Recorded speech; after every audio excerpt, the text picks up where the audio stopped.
در جهان از پدر و مادر دیده قیمت‌تر چیز نیست.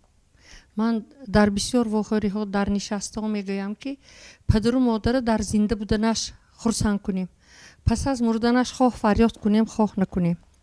من میدونم بعضی فرزندا به پدر و مادر اینقدر مهر و محبتشان ایثار نمی‌کنند، لیکن پس از وفاتشان گوسفند آورده و دیگر آورده، لیکن همون پدر و مادر تلفن کتی ها و شما درست می یا وایمی میگن گویان نگن نمیگن، پس از وفاتشان آمده کن همین خود نمایشدهی می همین خیل رفتارها میکنن که این چیزها باید مهری پدر و مادر از همه چیزی والا باشد. خیلی که گفتن کنی پدر و مادر ما که امروز ما به آغوش گیریم.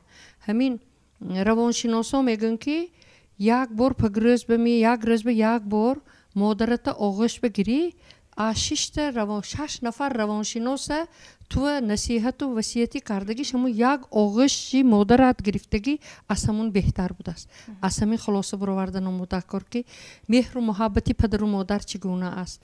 مهر و محبتی پدر و مادر رو بجا ماندن خیلی هم مشکل است و هم آسان است.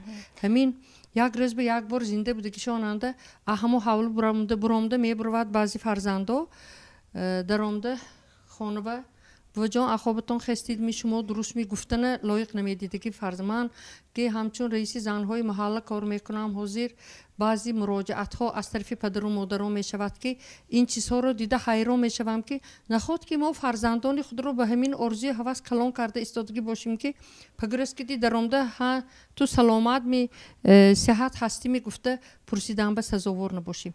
همه این به با اخص خودی ما وابسته است. یعنی من و شما تربیه ویران کنیم مهر و محبت ما از فرزندامو دور می شد. می همین خیلی فکر و عقیدند من حاضر به